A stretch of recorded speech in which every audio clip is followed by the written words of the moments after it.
this is great. Rain, rain, rain. I'll bet even the ducks wouldn't come out in weather like this. But me, I'm an idiot. I gotta go and take up a profession like being a writer. I couldn't take up something easy. Oh, no, not me. I gotta be a writer so I can be out on nice, cold, wet nights, beating my brains out, looking for an idea. Idea. Deadline. Oh, sure. Mustn't forget that ever-loving deadline. What a way to make a living. I could have stayed a reporter at the Star Times and had nice assignments, like listening to political speeches or covering the opening of a new manhole. Oh, no, but not me. I have to write fiction. Do it the hard way. Well, I might as well take the usual hand, open the usual door to the usual place, and hear the usual comments. Hiya, Mr. Holliday. Hiya. Copy, boy. Hiya, Dan. What do you say, Ed? Smith, editor wants you. How goes it, Holliday? Oh, pretty good. Where's the makeup on page 4? Hi, Mr. Holliday. How are you? Hiya, Mr. Holliday. Hello, Susie. Anything in box 13?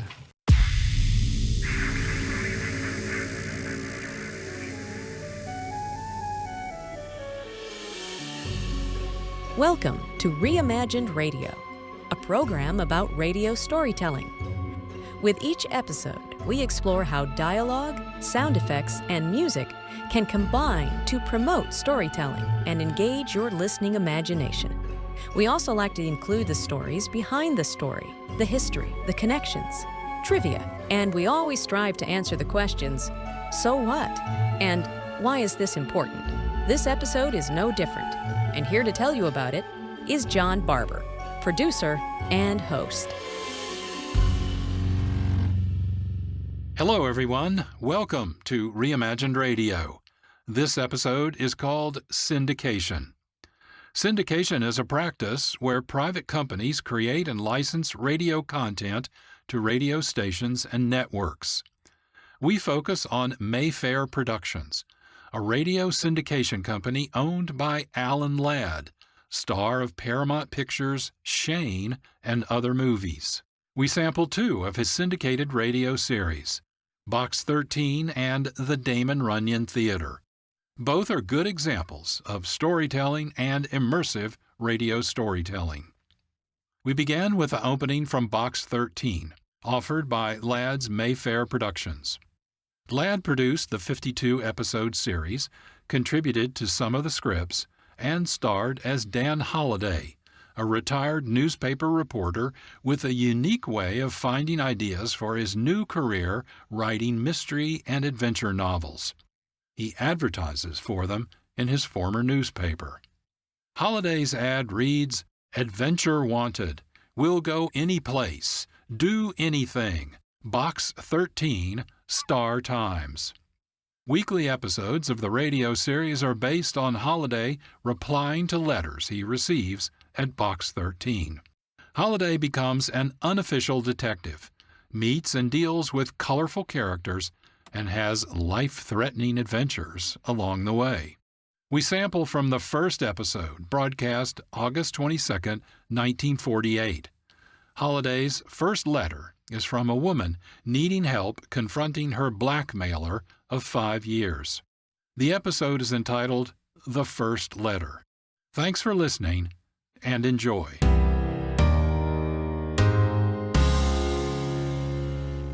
What a character I am. Standing here in front of the want-ad counter in a newspaper office while the rain runs down off my coat collar into my shoes. Mr. Holliday. I gotta ruin my last pair of... Huh? What's that, Susie? I said there's a message in box 13 for you. Here. Oh. Thanks, Susie. Don't mention it. Say, aren't you going to open it? Sorry. Not here, Susie. You know, you got all of us down here at the Star Times awful curious, Mr. Holliday, running that ad. Have I? You've been running it for months. Why don't you change it? Well, I haven't read it for so long I've forgotten the words. How's it go? Don't you remember? Adventure wanted. We'll go any place, do anything. How about that? I still like it. You'd do a lot better with adventure if you ran your picture with the ad. Oh, no, thanks. Just keep on running it the way it is. But, gee, aren't you ever going to tell us what you do for a living? Why you keep running that ad? Susie, same old question, same old answer. No.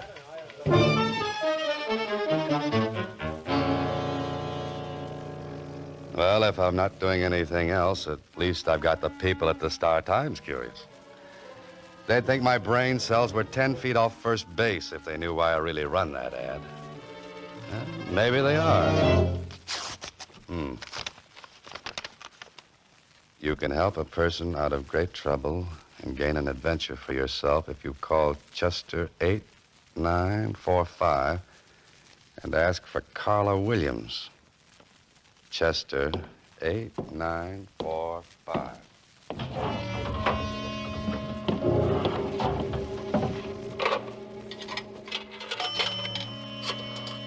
Carla Williams. Sounds like an interesting name. Well, I hope she's home. Hello? Oh, this is the man from Box 13. Oh. Tell me, are you serious or was that ad just a joke? No joke, Miss Williams. Are you willing to try anything? Well, that depends. What's on your mind? I can't discuss it over the phone. Will you meet me? Of course. There's a little French restaurant down on Ledge Street. Meet me there in the cocktail lounge. What time? Make it 10 o'clock tonight. Tell the bartender you want to speak to Carla Williams. French restaurant on Ledge, 10 o'clock. Oh, what block number? The 600 block. You won't fail me. You'll be there. Lady, if it were winter, I'd come with bells on. This sounds like the beginning of a very interesting story. Beautiful woman in distress calls on struggling writer for help. Only she doesn't know I'm a writer, and I don't know she's beautiful.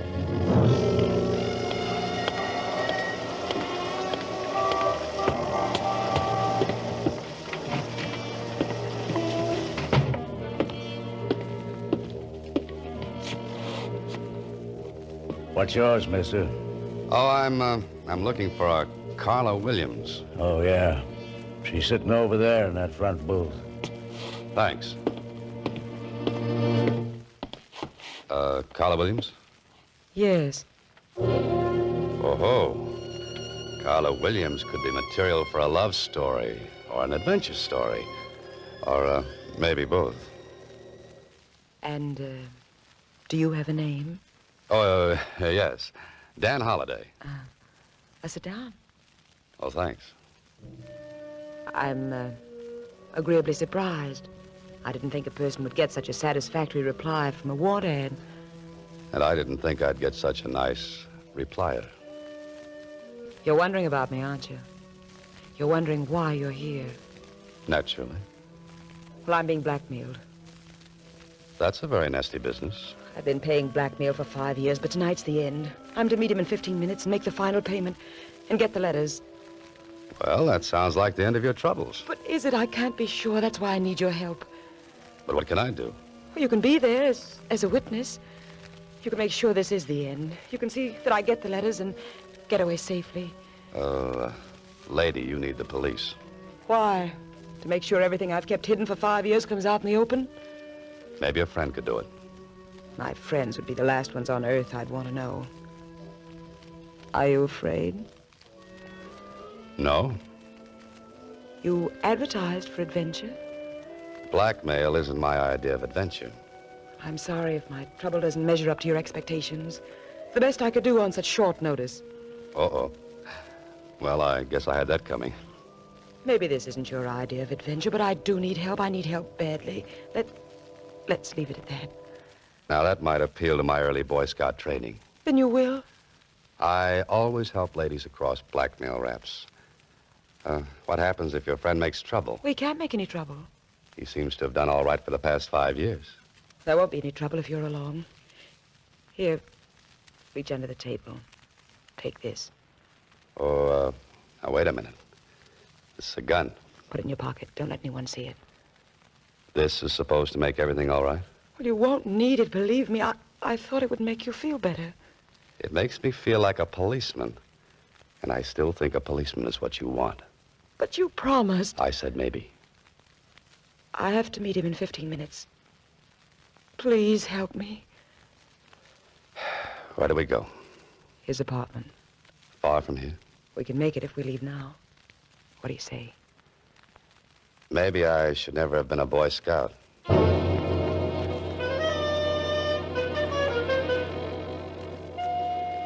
I watched Carla Williams closely as we ride over to the apartment where she's to meet this man she's been talking about.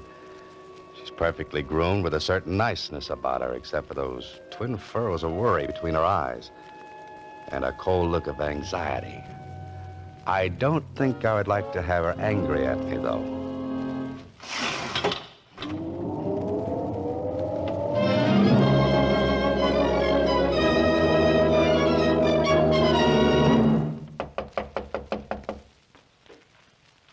That's funny. You should have been here 20 minutes ago. Why don't you try the door? It was unlocked. Might as well wait inside. Unless you have any objections. Not at all. There's a light switch on your right. The living room is straight ahead. Say, you sound like you're familiar with the place. Why not? I've been here many times before. There's a light on in there.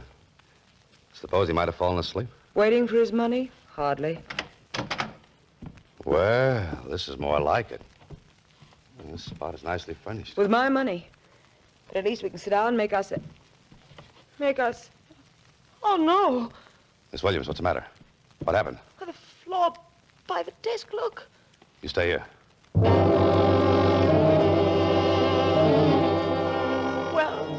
Well... You'd better call the police. He's dead. Dead? Yeah, he's been shot. Once. Through the heart. I'm glad. He's the one? The man who was blackmailing you? Yes. Could you go through his pockets? He must have some of those letters with him. Look in his coat pocket. Just a minute, Miss Williams. You don't understand. This man has been murdered. We've got to call the police. Murdered? What makes you so sure? There's no gun around any place. Just the same, before the police come, his pockets. Please, I've got to have those letters. Okay. But it isn't right. Are these what you wanted? Let me see. Yeah. They're all here. Now, where's the telephone? We've got to get the police up here and fast. There is no phone. No? How do you know without looking, unless... I told you I've been here before. Oh, yes, I forgot. We'll go downstairs. There's a payphone in the lobby. Tell the police to come up here right away. Then come back and we'll wait for them. You're not planning to leave while I'm downstairs, are you? No. Here's a nickel. Just dial low and tell the operator you want the police. Hurry. But you'll be here. Call, I said.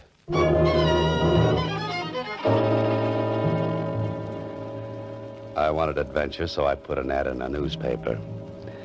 And I certainly found what I wanted. Only this isn't good. The man is lying dead on the floor of this apartment. And Carla Williams and I will have to get down to the police headquarters and answer 1,000,000 questions. All of them embarrassing. I hope she's made the calls. Say, that's funny. Why would there be a telephone directory in a place where there's no phone? Or maybe there is one. Of course, right here in the hallway. I wonder why she said there was no phone here. Maybe it's been disconnected.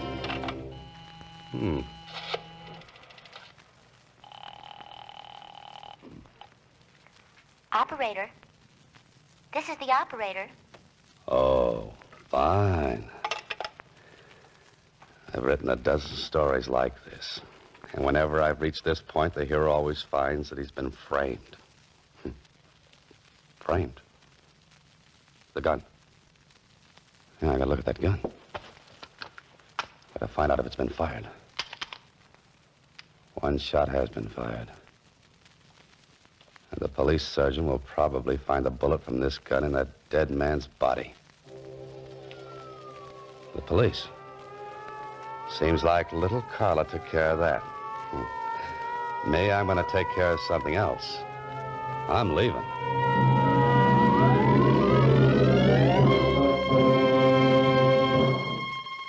right now, I'm wishing I were half as smart as the heroes of some of my stories. I've got a murder, a strange woman, a strange apartment, and a strange feeling that this might not work out to a happy ending. What I need is a cab, a quick trip home, a short drink, and a long, long think.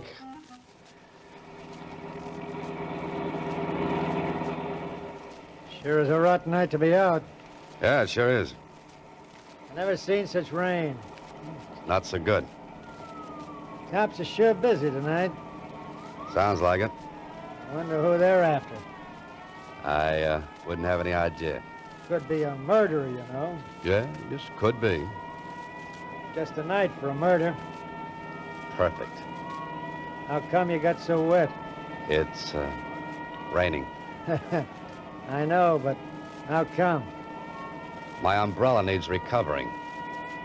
You want the Normandy arms? Yeah, that's right. Yeah, that's your building up ahead, but it looks like you got lots of company. What do you mean? Them's prowl cars, mister. All over the place. Oh, this is very nice. Carla Williams called the police and must have mentioned my name in passing. I'm the type of interesting young fellow that any cop would like to meet, especially with a murder weapon in my pocket. Tonight, Mr. Holliday, I think you will sleep elsewhere.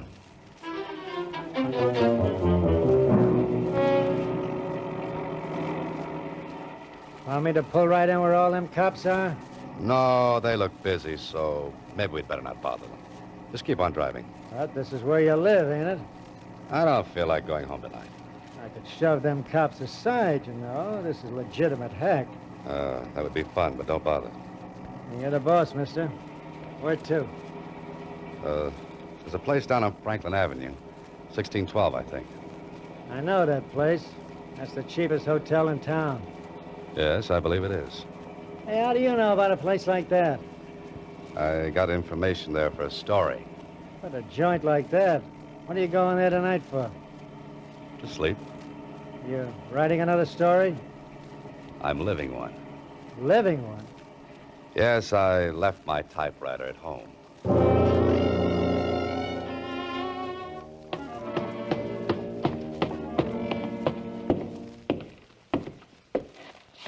Well, Mr. Holliday, to what do we owe this great pleasure?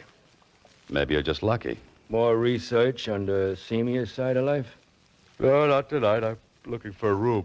A room. Might I remind you, Mr. Holliday, this ain't the Roney Plaza.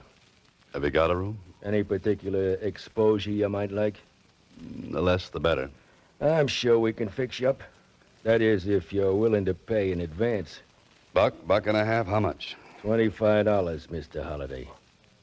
$25. And if you committed the murder, it'll be $50, Mr. Holliday. Come on, talk straight.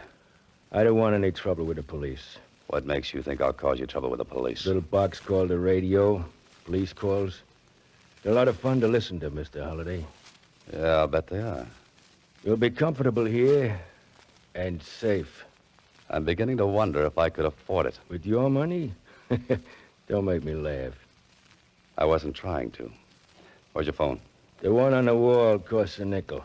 Thanks. You're staying tonight, Mr. Holliday?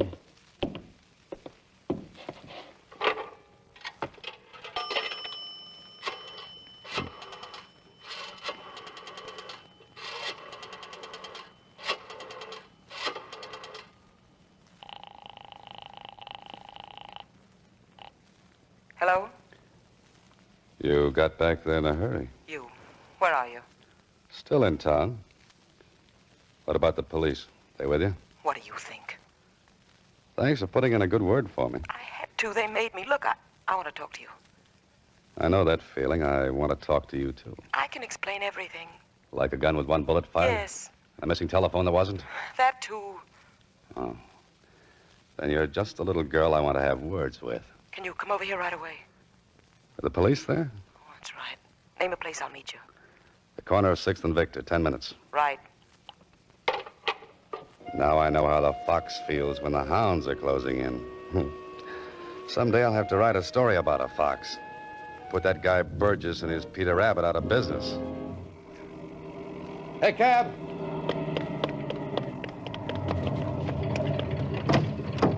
Oh, it's you again. Yeah, I get around, don't I? I thought you were set for the night. No running ice water. 6th and Victor. But there ain't no place to sleep there. Oh, I'm not sleepy. I just want to examine a fire hydrant. Okay, mister. I'm glad it's your money and not mine. If we keep on, it will be your money. Yeah, that's pretty good. Yeah. Say, is that tonight's extra lying up there? Sure. Want to take a look at it? Oh, yeah, thanks. That picture they got of you on the front page is lousy. What picture? You look like you was facing the camera through a screen door. Yeah, let me see that. Well, this is just wonderful. Prominent writer named by police. Carla Williams accuses Dan Holliday of the murder of Harry Granger. Grief-stricken girl witnessed the murder of her fiancé. Well, nice going, Carla. It's your word against mine, plus the evidence against me. Now I know why they wrote that song, I Get Along Without You Very Well. Well, there's 6 and Victor. Cruise on by. You ain't gonna stop? I haven't made up my mind. Looks like a couple of cops waiting around for somebody. It's the way it looks to me. That might be the law. Yes, they might be. What do you want to do now? Get away from here and find a city directory. A chap by the name of Harry Granger should have a home, and he should have stayed in it.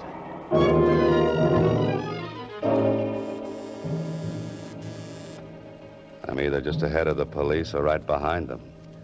And if this game keeps up much longer, I'll be right with them. Yeah? Oh, Harry Granger live here? He did. You the police? Well, no, not exactly. A reporter? I used to be. Come here, you. I wonder if you're one of them blackmailers. Just a minute, friend. My coat rips easy. No, I guess not. If you were, you wouldn't be here. Mind if I step in? Come in, come in. This whole thing's got me all upset. You don't say. Oh, you said something about a blackmailer. That's what I'm here for. I came to help Harry get rid of those rats. You mean he was being blackmailed? For 5 years. I lent him most of the money to pay off with. I told him he was a sucker, but it looks like I got here too late. You heard what happened? Saw it in the papers on my way from the station. Have you told the police? Not yet, but I'm going to. Who did you say you were?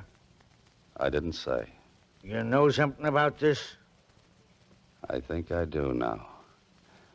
I began to see the light when the city directory listed this place as Granger's apartment. Can I help? You might get into trouble. Well, how? Breaking into a woman's apartment.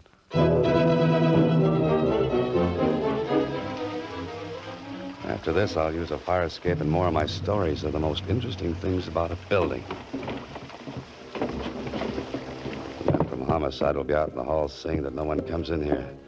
I'll have to work fast, Holloway. You'll have to find something that the police weren't looking for. There must be something. Bills, letters, cards, that's no good. Look for the obvious. That's what I always have my hero doing. Let's see, what's the obvious? Oh, the living room. Now, let's see. That's where the body was. Nothing obvious there.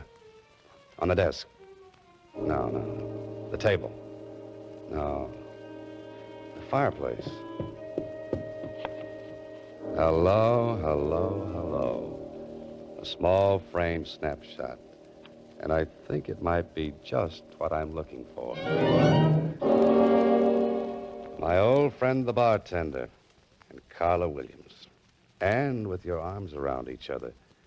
You know, you two make a nice couple, a wonderful couple. I wonder if they'll let you have your arms around each other in the electric chair.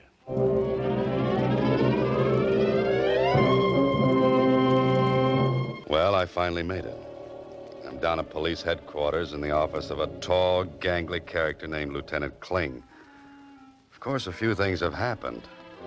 Carla and the bartender were brought in, too. So much cooler than I am. Oh, those cell bars give you such fine ventilation. Holiday. What's that, Lieutenant? I said you were a very lucky citizen. After what Carla Williams told us, we thought you were guilty. If she'd have told me that story, I'd have believed it myself. But proving that she and the bartender were married put a crimp in her act as the injured fiancé. Yeah, you showed it up as the same old racket. Smart woman teams up with smart man to blackmail innocent citizen. But just the same, I think you should stick to your writing and let police work alone. Lieutenant, I'll have that printed and framed in blonde walnut. And hang it on the wall? No, around my neck. I'm glad to hear you say that. You may not always have a guy like this Grant who backed up your story. Oh, Granger's friend? That's the one. Say, he's a nice fella. Wants me to visit him on his ranch. Why don't you do that? Riding the range all day when I could be cooking in town? Pardon me. Homicide, Lieutenant Kling. Oh, yes, he's here. It's for you, Holliday. Oh, thanks. Hello? Mr. Holliday, this is Susie. Yes, Susie. Can you come down to the Star Times right away? Well, what's the matter? There's another letter for you in box 13. Oh, no. Should I open it and read it to you? Oh, not now, Susie. I've got enough material to last me for a month. 3 weeks of which will be a rest. Tell me where. Maybe I can come down and help you. You really want to help me? Sure I do, Mr. Holliday. Then put that letter back in box 13. But, Mr. Holliday... Good night, Susie. Box 13 is written and directed by Ted Hediger. Original music composed and conducted by Rudy Schrager. This is a Mayfair production.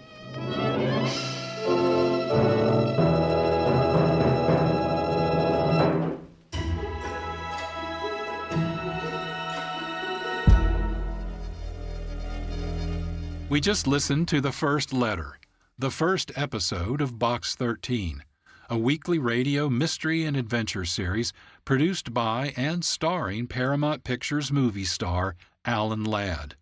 Visit the episode page at our website, reimaginedradio.fm, and learn more. This is Reimagined Radio. I'm John Barber, producer and host.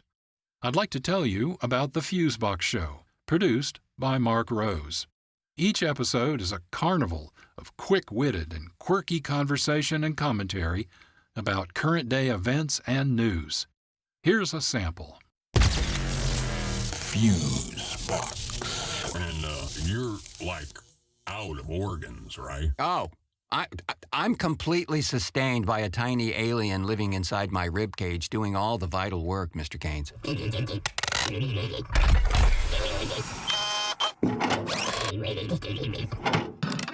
Catch Fusebox, the third Thursday of the month at 1:30 p.m. here on KXRW 99.1.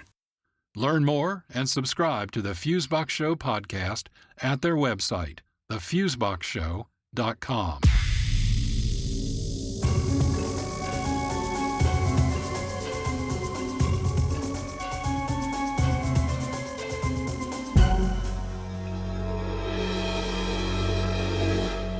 This is Reimagined Radio. We're talking about syndication, the production of radio content by private companies.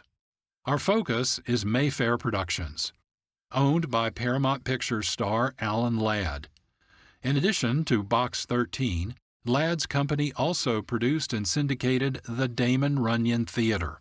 Episodes were based on short stories by Damon Runyon, American newspaper and short story writer, noted for his stories about unusual and eccentric characters. Russell Hughes, writer for Ladd's Mayfair Productions, was the first to adapt Runyon's stories for radio. Runyon's stories are almost always told by a narrator using a combination of formal language and Brooklyn slang.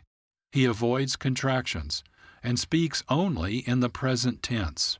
Hughes carries this over from the print to radio stories. British actor John Brown, voicing the narrator character, is sometimes pompous, sometimes humorous, always compelling. The first episode, titled Tobias the Terrible, was broadcast January 2nd, 1949. It begins with an introduction to the new series. Let's listen.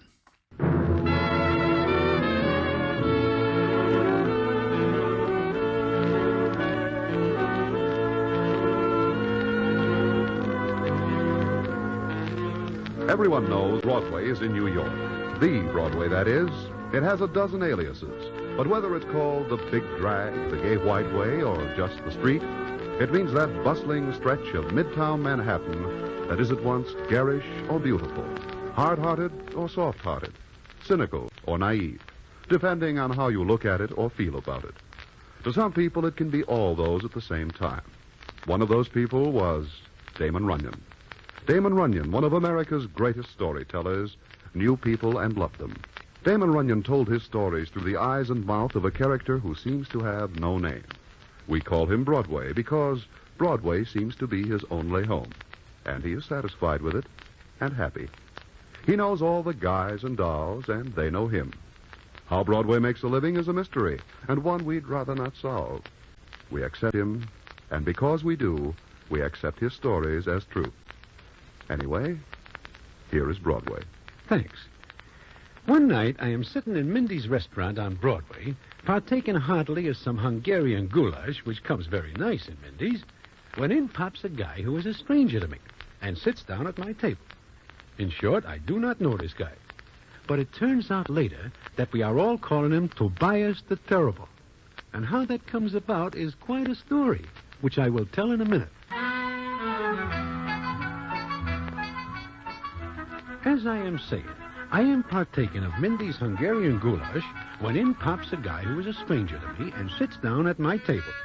I do not pay any attention to the guy, as I am busy looking over the next day's entries at Laurel. But I hear him tell the waiter to bring him some goulash, too. By and by, I hear the guy making a strange noise. I look over my paper and see that he is crying. He is a very little guy, maybe a shade over 5 feet tall, and weighing maybe as much as a dime's worth of liver, and he has pale blonde hair and a very sad look in his eyes. And from his looks, I can see that this guy does not belong in these parts. Well, I watch him cry for a spell, and naturally, I am very curious as to why he is crying. So I asked him, you will pardon me, but why are you crying? Perhaps it is because you have a tough day at the track? No. You do not look like a horse player. I'm not. You do not look like a person from these parts. No, I'm not. Then if you are crying about the goulash, you better dry your tears before the chef sees you, because the chef is very sensitive and may take your tears as criticism. The goulash is wonderful. You need not be enthusiastic. It is just good. If I am bothering you, I will move away. You are not bothering me. But why you are crying is... Are you ever in love? I have never. And barring a bad break, I never expect to be. If you were acquainted with Miss Deborah Weems, you wouldn't speak that way. I am not acquainted with Miss Deborah Weems, probably because I do not know her.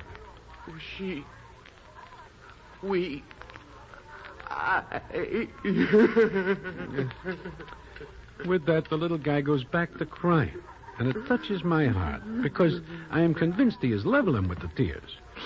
Now, I have a naturally sympathetic heart for anybody, as long as it does not extend to a touch for a fin, or even a less amount.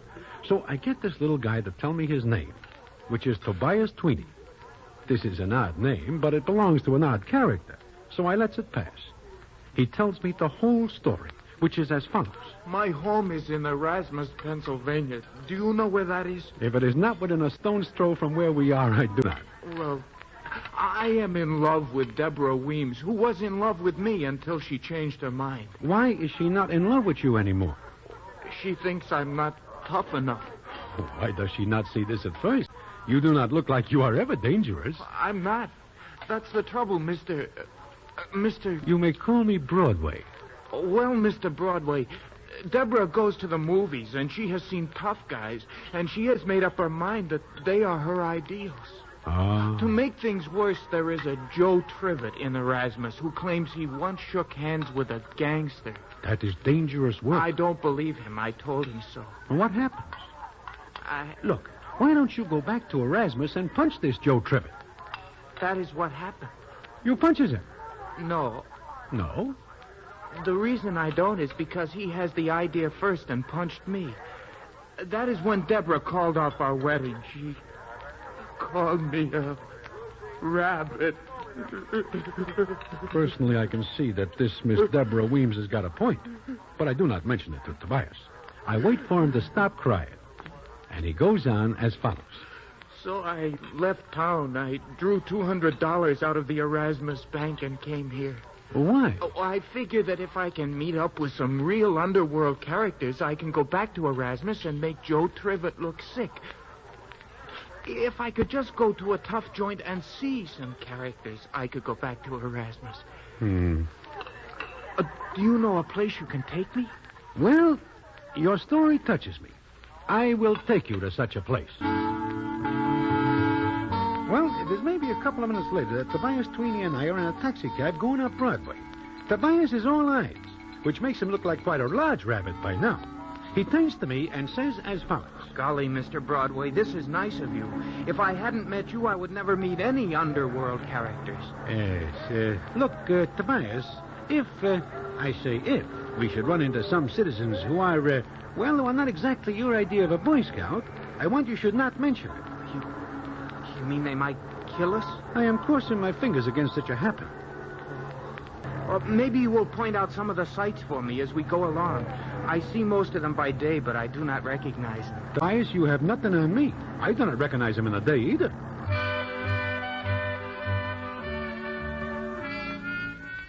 So I take Tobias Tweeny to Good Time Charlie's place, which is not a joint, but I figure Tobias will not know the difference. I take Tobias around and introduce him. Tobias, meet Harry the horse.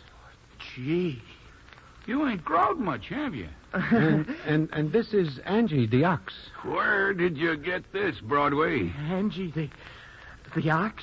You don't like the name, Tobias? Oh, it's wonderful.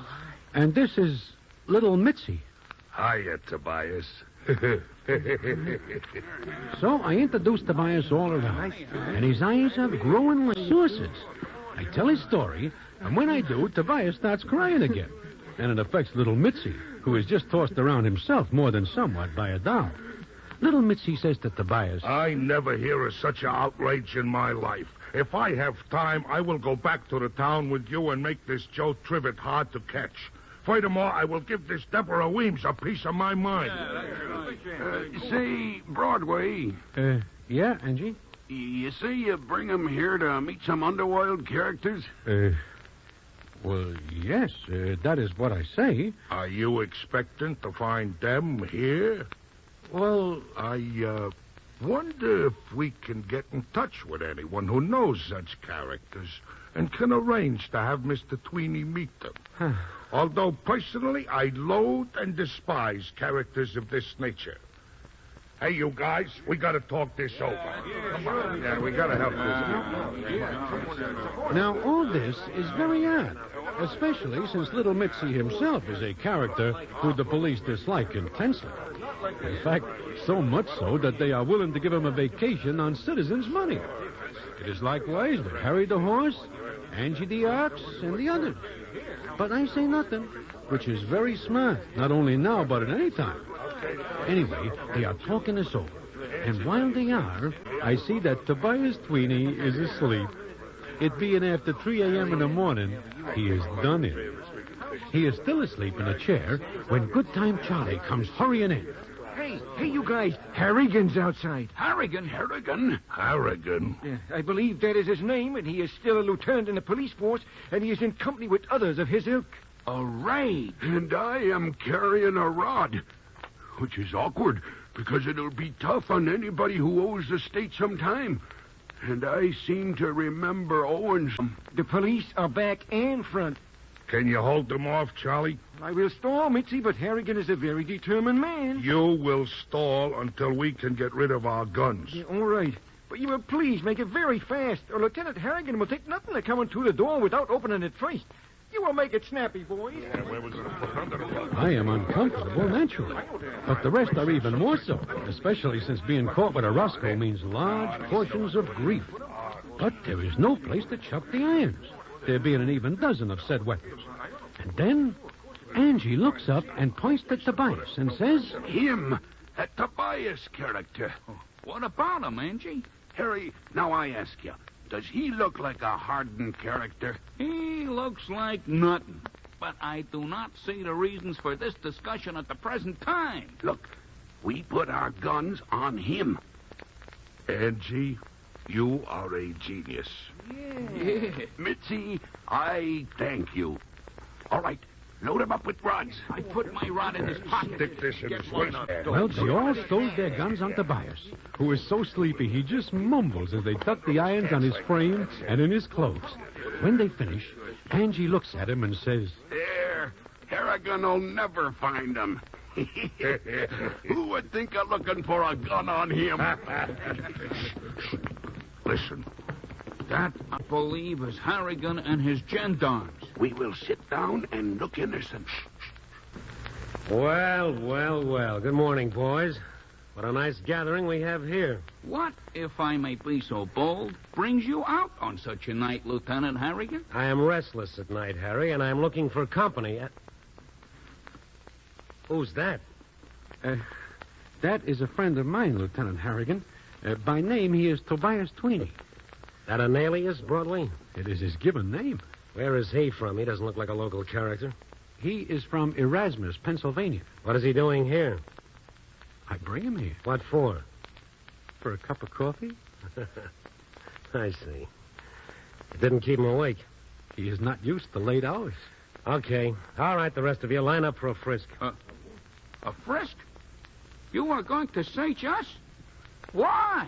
I am playing Roscoe, who's got the Roscoe. And if I find one, I will be very happy to recommend a sentence. I think I will find one. You mean you think we are carrying concealed weapons? Just line up. Not you, Broadway. I know you're clear. Okay, let's take you first, Angie. Hold 'em high, way up, like a good boy. Anything to oblige, Lieutenant.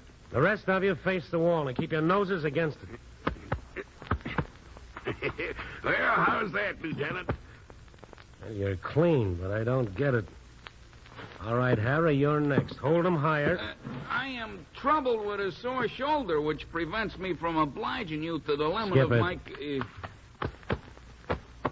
Uh-huh. You, are unable to find anything, Lieutenant? Don't you feel undressed without that Roscoe, Harry? It is a comfortable feeling. Mitzi. I am ready for this indignity. Yeah. You are a very suspicious man, Lieutenant Harrigan. You should learn to trust your fellow men. My fellow men I do trust. You're not in that class. Okay, you're clear. That I could have informed you of before proceedings began. I don't like the smell of this. You, could leave? Shut up. Okay, the rest of you. Well, Harrigan and his men make the frisk, but good. But there is nothing. Not a single rod, no place. And not once do Harrigan and his gendarmes look at Tobias Tweeny, who is still deep in dreams. Then Harrigan finishes, and the look on his face is very odd when he says as follows. I find this very curious, very peculiar.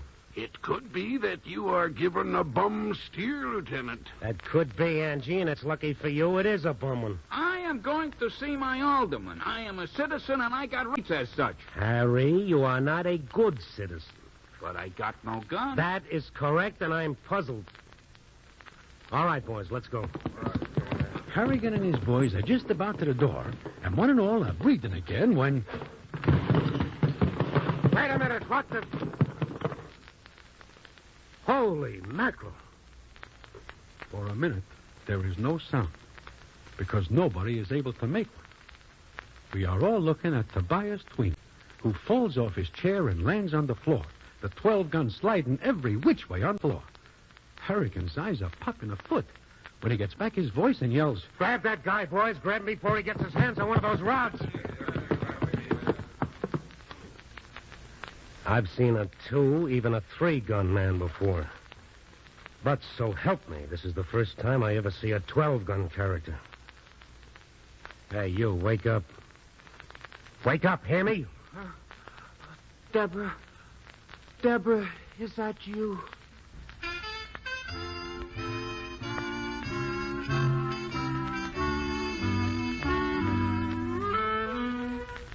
So, that is that.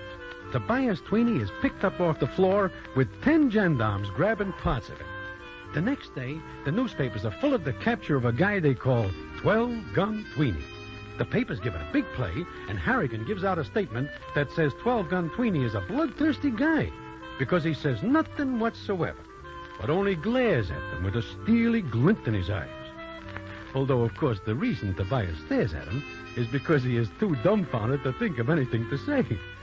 Well, I naturally expect that when Tobias figures this out, he will spill the whole business. And all the parties who are in Good Time Charlie's when he is arrested think the same way and go into retirement for a time. But it seems that when Tobias finally realizes what is the score, he is getting so much attention that it swells him all up, and he decides to go on being 12-Gun Tweeny as long as he can, which is a nice break for all other parties concerned. So I sneak down to Judge Westcover's court the day Tobias is arraigned. The courtroom is packed with citizens eager to see this desperate character. The citizens are milling and pushing around, and there is much talk, which I hear as I push to the front. 12 guns he had on him. He's probably responsible for several revolutions. Think you're meeting him when he was in a bad youth. Lieutenant Harrigan took a chance in nailing this character. This guy will be in 20 years. Maybe 50. They say he's a big guy, maybe close to 7 feet tall. Well, I listen to all this and wonder what is going to happen when said citizens get a look at Tobias Tweeny. Then he is brought in. There he comes. Don't stand too close. Maybe he's still got a couple of guns they didn't find. A dead hush falls when they see Tobias. Tobias is smaller than usual. He is some heads under the shortest citizen in the courtroom, and his rabbit face is quivering. But he stands there as proceedings go on as follows. You will please rise. In comes Judge Raskover, who takes his place on the bench. Good morning. Good morning, Judge. The judge adjusts his glasses and looks down and says, Where is the prisoner? This is Tobias Tweeny, Your Honor. Where, Lieutenant Harrigan? Here, Your Honor. That is the prisoner? Yes, Your Honor. Just a moment. I think my glasses are steamed up. And now, did you bring in the right prisoner? This is Tobias Tweeny, Your Honor. You mean to tell this court that this half portion is the desperate 12-Gun Tweeny? Yes, sir. Mr. Tweeny, are you Tobias Tweeny? I'm 12-Gun Tweeny. Just a moment. Lieutenant Harrigan, come up here.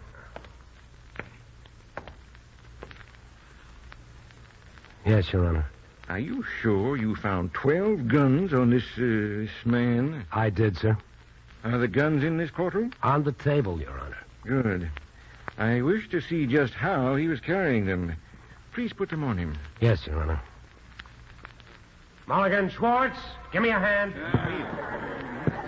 Well, Harrigan and his boys puts the guns on Tweeny. In his side pockets, one in each hip pocket, one in his waistband, one in each pants pocket, and so forth, until finally Harrigan says to the judge, That's it, Your Honor. Mr. Tweeny. Yes, Your Honor. Step closer to the bench. I wish to see for myself just what kind of a villain you are.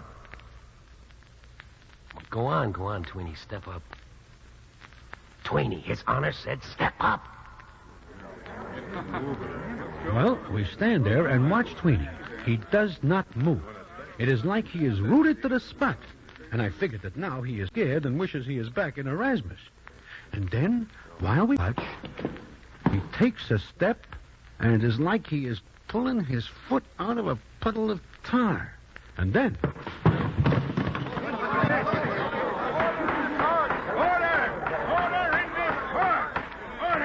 Now I see what happens. Tobias does not fall off the chair in Good Time Charlie's place.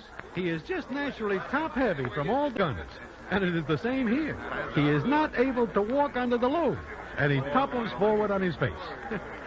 While everybody is trying to get a look, a young doll rushes out of the crowd, and the scene is as follows. Tobias! Tobias, my darling. Deborah. Toby, darling, I love you.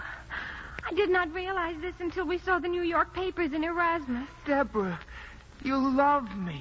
Oh, Toby, you are wonderful. kiss me, Toby? Order! There will be order in this court, or I will clear it. Young lady, who are you? I am his sweetheart. I love him. So I see. You may sentence him to prison, but I will be waiting for him when he gets out, even though it may be 6 months. Quiet, please. You live in Erasmus, young lady? All my life, And Mr. Tweeny, have you known him all your life? since we were children. Mr. Tweeny, Yes, Your Honor. how long have you been in New York? 4 days. 4 days? All this trouble in only 4 days? Yes, sir. Young lady, what does Mr. Tweeny do for a living in Erasmus? He is a very good shoe salesman. Quiet! Order in the court! I see. Mr. Tweeny, young lady, I should like to see both of you in my chambers immediately. And Lieutenant Harrigan? Yes, sir, Your Honor. It would be very nice if you came along. We can then discuss the case of 12-gun Tweeny at some length. Yes, sir. Court's adjourned. Well, Judge Raskover, being quite a slick codger, he has it all figured out.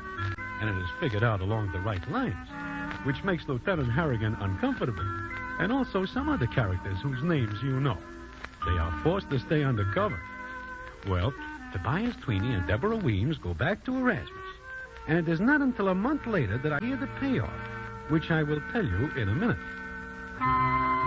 Well, the payoff comes one night when I am sitting in Mindy's, partaking of a light snack, and Harry the horse and little Mitzi come in and sit alongside me, which makes me uncomfortable. Harry the horse looks at me for a minute and then speaks as follows. Hello, Broadway. Hello, Harry. Hello, Broadway. Hello, little Mitzi. Broadway, we ought to be mad at you. Harry is right, Broadway. Very mad. Well, why? It is like this. You bring that Tobias Tweeny around, and we are all in trouble when the thing is over. It is not me who puts the guns on him. No. But we are not mad at you. I am happy about that, Mitzi. You see, Broadway, we were at Good Time Charlie's that night having a peace meeting with Angie the Ox and his boys. And we learned something very interesting. Yeah. Such as what? Such as the fact that Angie the Ox and his boys are carrying guns which we agree not to carry, since this is a peace meeting. Yes. Well, I see, but your guns... That is besides the point. Yes. Broadway, we now know who our friends are. It seems we cannot trust Angie the Ox and his boys. Also, we are very mad at Tobias Tweedy, who is your friend. I renounce him as such, starting now. He is an ingrate. We make it possible for him to marry this doll Deborah, which he does. We make it possible for him to have such a tough reputation that he is elected constable of Erasmus. We make it possible for him as constable to run Joe Trivett from the town. So, we think maybe we are able to hide out in Erasmus until this blows over. But he is an ingrate. We go to see him, and you know what happens? Oh, no, I do not know. What? He fines us $50 apiece for carrying concealed weapons. The Damon Runyon Theater, with John Brown as Broadway, is directed by Richard Sandville, and the stories are adapted for radio by Russell Hughes. This is a Mayfair production from Hollywood.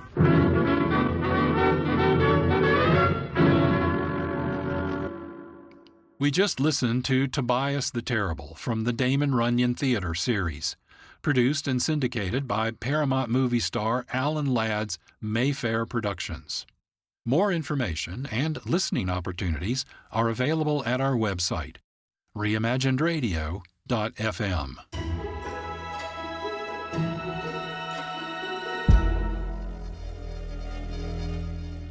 This is Reimagined Radio. I'm John Barber, producer and host. With each episode, we explore radio storytelling using voice, sound effects, and music. Here are some samples. Answer me, who is this? Do you realize you're driving me crazy? Who's calling me? What are you doing it for? Now stop it! Stop it! Stop it! Smoke comes out. Black smoke drifting over the city. People in the streets see it now. People trying to run away from it, but it's no use. They're falling like flies. Then something went wrong with the car. It stalled right on the tracks. The train was coming closer. I could hear its bell, its cry, its whistle crying. Still, he stood there. Now I knew that he was beckoning me to my death.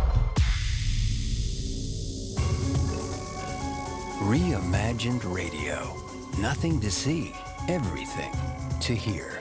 Heard the third Monday of every month at 1 p.m. Sundays at 6 p.m. on KXRW 99.9 FM. More information and listening opportunities are available at our website, reimaginedradio.fm. That concludes this episode of Reimagined Radio, Syndication. With syndication, private companies create and distribute radio programs. Syndication allows programs to reach wide audiences, radio stations to save money on production costs, and listeners to hear compelling, immersive radio storytelling. We sampled from Box 13 and the Damon Runyon Theater, both offered by Paramount movie star Alan Ladd's Mayfair Productions. Podcasts of Reimagined Radio are available at our website, reimaginedradio.fm, or the major podcast distribution platforms. This episode of Reimagined Radio was written by John Barber. Sound design, music composition, and post-production by Marc Rose. Graphic design by Holly Slocum with Sydney Nguyen. We produce Reimagined Radio with support from KXRW-FM, Vancouver, Washington, and KXRY-FM, Portland, Oregon. This is John Barber, producer and host. Thank you for listening. This is a production of Reimagined Radio. Our radio broadcasts are heard on local, regional, and international community radio stations. For on-demand streaming, point your browsers to our website, Reimagined Radio, all one word, no punctuation, .fm. Thank you so much for listening. And please join us again for another episode of Reimagined Radio, where we will continue our exploration of radio storytelling.